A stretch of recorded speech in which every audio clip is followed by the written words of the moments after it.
Tonight, I'd like to share a story with you. It's called转运汉遇巧洞庭红. That translates roughly to the unlucky fellow's fortunate encounter with Dongting Red oranges.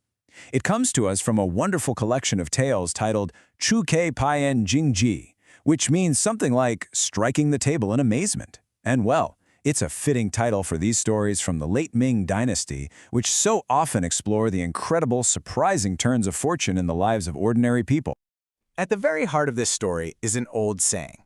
It suggests that if you're fated to be poor, even gold you dig from the ground will somehow turn to worthless copper in your hands.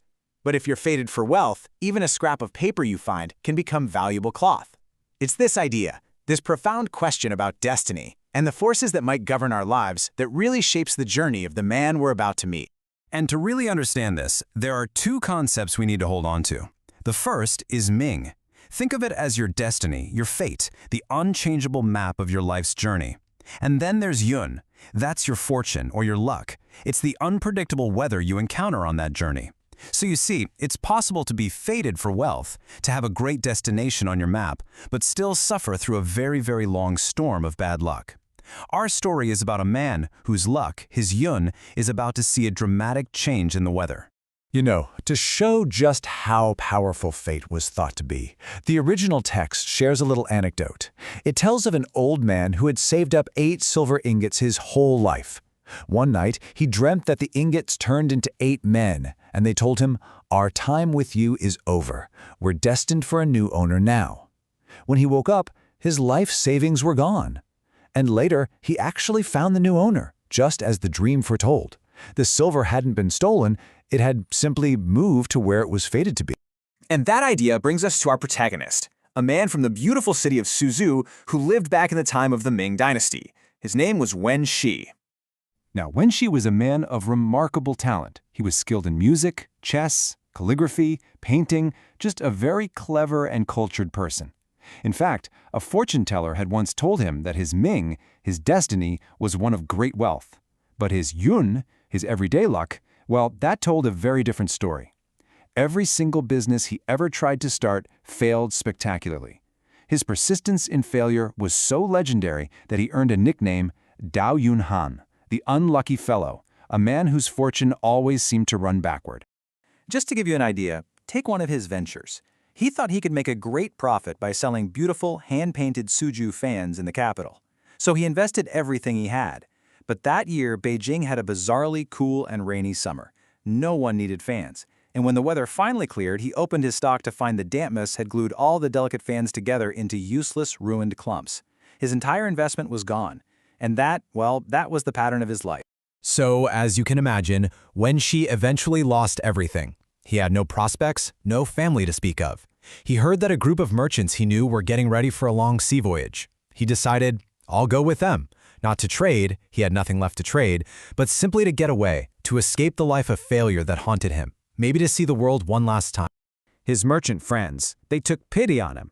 They knew he was good company, but he was completely penniless. So they all chipped in what they could and gave him this, Yi Liang Yinzi, a single tael of silver.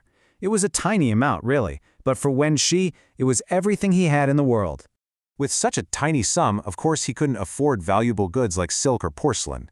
So he looked around and bought the only thing he really could, a big basket of Dongting Hong oranges.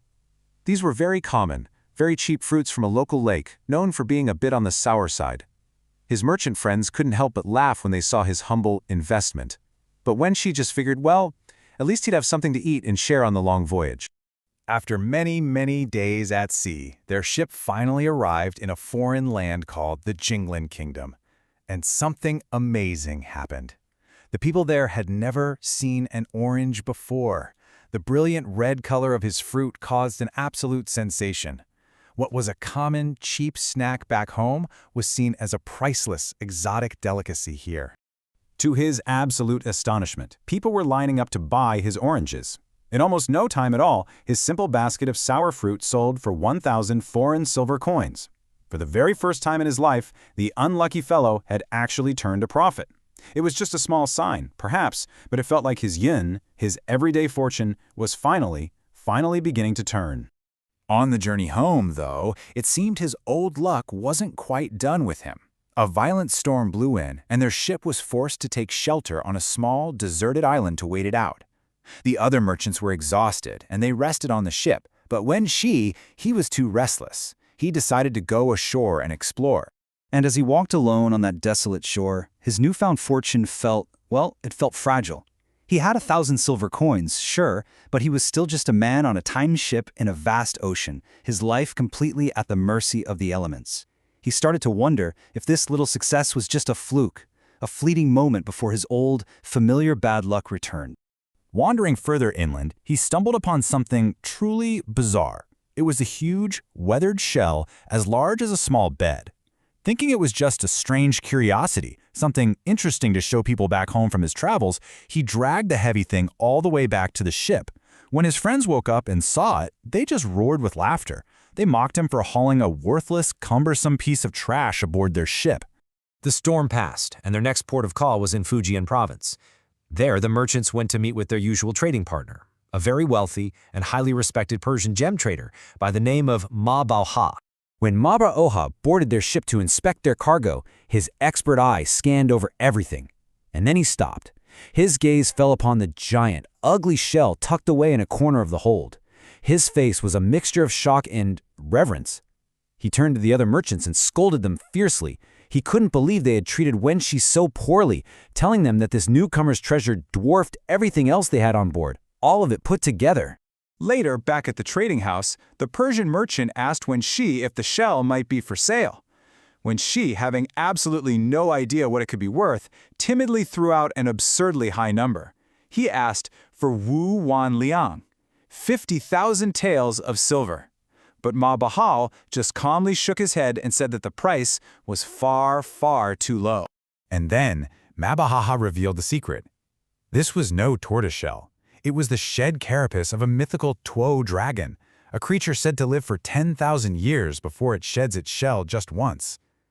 He pointed out that it had exactly 24 ribs, one for each of the celestial energies.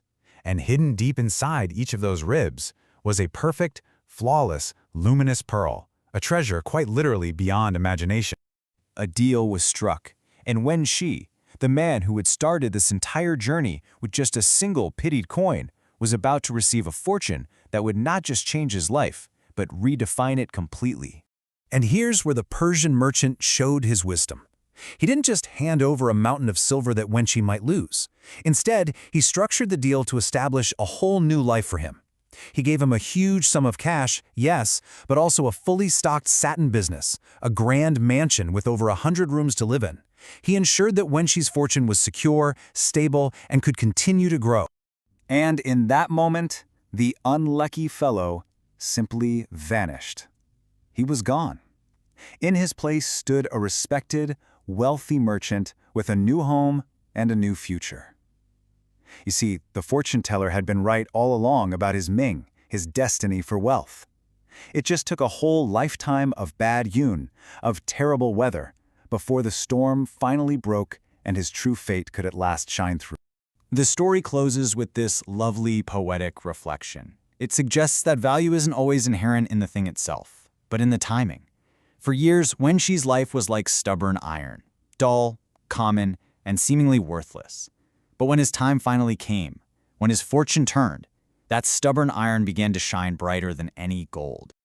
And so, the tale of Wen Shi leaves us there to ponder the quiet tides of fortune in our own lives. We're left with a simple question to sit with. Are we the masters of our fate, or are we perhaps just players in a story that has already been written?